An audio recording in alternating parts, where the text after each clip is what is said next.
Hi, everybody. Ryan Daly, Apex Consulting Company, the right path to dealer profits.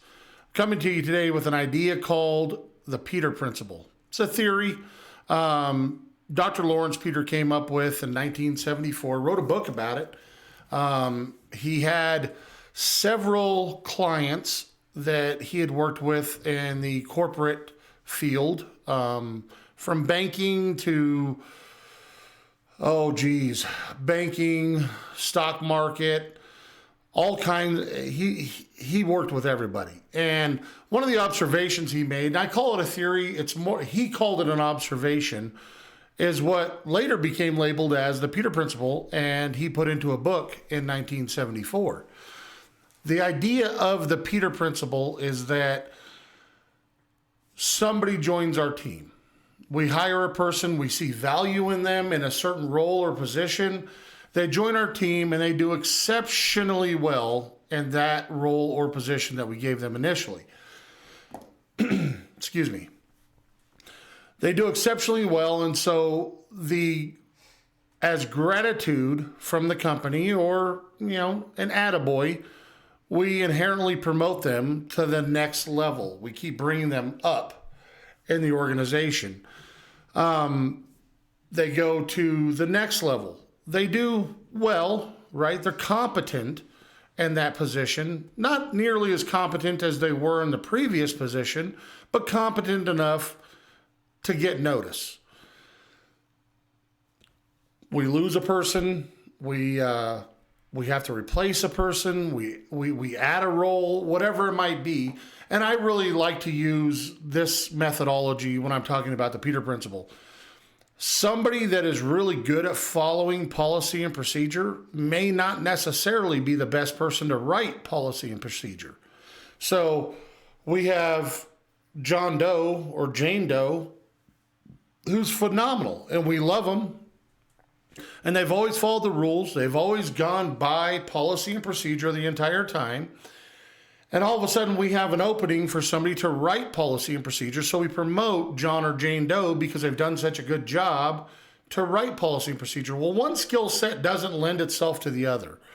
And, something I like to say is that there's that old adage, right? The cream rises to the top. Well, the cream can sour too. And so if we're not paying attention to those skill sets, and we don't know our employees well enough to look at those skill sets that they absolutely have, you can get yourself in a bind. And so that's specifically what Dr. Peter in his observation was talking about. We promote this person to that next role, right? Let's use the car business, for instance. Somebody comes in, they light the world on fire selling cars for us. They're great.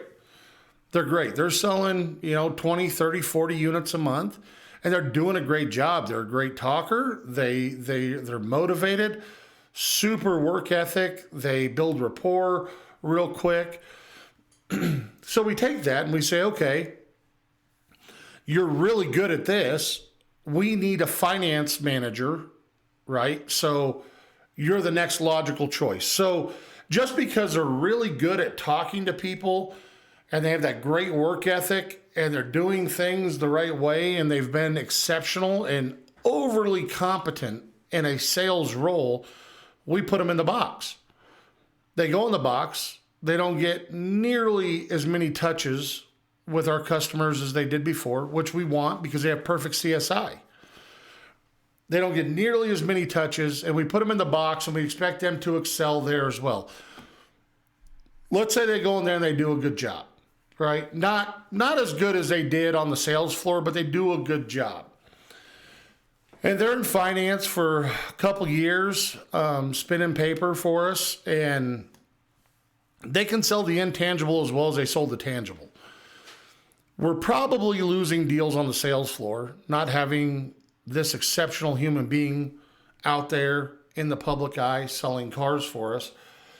But we might also be losing deals in finance because just because you're good at selling something tangible, all the senses kick in, right? I can smell the new car, I can feel the new car, I can see the new car, I can drive the new car. In finance, we're selling what ifs. We're selling insurance. And they might not be necessarily as good at that. but they do an okay job for us, right? They're certainly as good as the other finance managers. And you know, we, being a former general manager, I could tell you, we always like to pat ourselves on the back and look at any promotion that we have have a hand in, and we took part of. We like to look at them more optimistically, right? We're very subjective when it comes to people that we promote. Me included. And so they're doing an okay job in there, as good as anybody else. And then we say, okay, well, now we need to fill this role as a sales manager. So we take this person who has proven extra competent on the sales floor, one-on-one with customers, has proven to be at least competent in finance, one-on-one with customers, in the box, selling what ifs. Now we're going to tell this guy, go lead a team. Go be a leader now. We don't know that he has that skill set or she has that skill set. We don't know that. We just know that he can go up there and say, I sold 30, 40 units a month on the sales floor. Why aren't you guys selling 30, 40 units a month on the sales floor? We don't know this guy's background in marketing. Does he have that skill set? Can he influence people in a positive way? Can he train? We don't know that, right? But can he? Maybe not. All these things are factors that we don't take into consideration, especially in the car industry. We just know this guy was a rock star on the floor. He was good in the box. We assume he's going to be just as good on the desk. We put him there. He's incompetent. He's an incompetent leader now. He has no idea what he's doing. He's never led anybody. Couldn't lead a horse to water. No idea what he's doing up there, but he's okay enough that we won't fire him from that position or demote him. And what happens when we get into that position, now you work that all the way up the hierarchy, right? Now we have literally the most incompetent people running our business. We have all of these people that we believe, because they did good in one area, are going to do good in every other area. I will tell you this as a general manager, just because you know how to sell something doesn't mean you know how to market the thing. Just because you know what the factory wants you to say and you've done all the training and you're good one-on-one with the customer and you have good CSI, doesn't mean that you know how to lead other people or train other people to be like you, right? This is the backbone of the Peter Principle, and it really rears its ugly head. I mean, it just rears its ugly head in the car industry. I have worked for, and I've had people work for me that had no business in a leadership role. Zero. I've had people work for me, and I've worked for, that you could tell that they had the charisma and the panache to get out there and sell a thing, but they didn't have that same charisma in front of a group of their peers or in front of people that they were trying to teach. My very first general manager in the car business, and I'm not going to say names on here, obviously, that gentleman had no business in the world leading people. None. He had no empathy. He had no compassion for his people. He had no understanding. You know, this guy came from a metro market and went to a rural market and expected everything to be the same. This is the Peter Principle times 10. And so that is what the Peter Principle is. And now we're going to go into, how does that pertain? What are the pitfalls of walking that path, right? What are the pitfalls that we endure as a company? And then after that, I'm going to tell you how to avoid them. And guys, this is all stuff that I learned firsthand. These are all mistakes that I've made.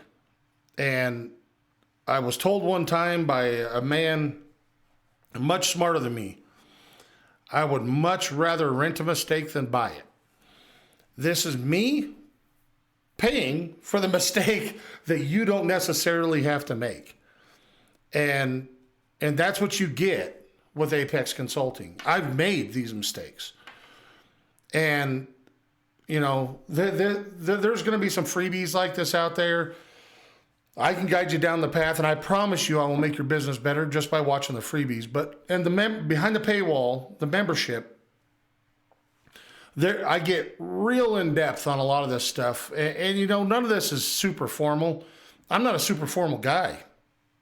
I just believe in getting as much juice out of the grape as we can, making the industry better, making our people better, putting our people where they're happy. The other part about the Peter Principle is that guy that you promoted that was happy as hell on the sales floor was not as happy in the box because he wasn't as successful. And now you put him as sales manager, and why they're popping bottles the night before because he thinks, I got another promotion. That guy in 2 months is burnt out. And now you just lost a phenomenal employee because we burn him out. We burn him out left, right, and sideways and think we can replace. You can't replace that. You can't replace that.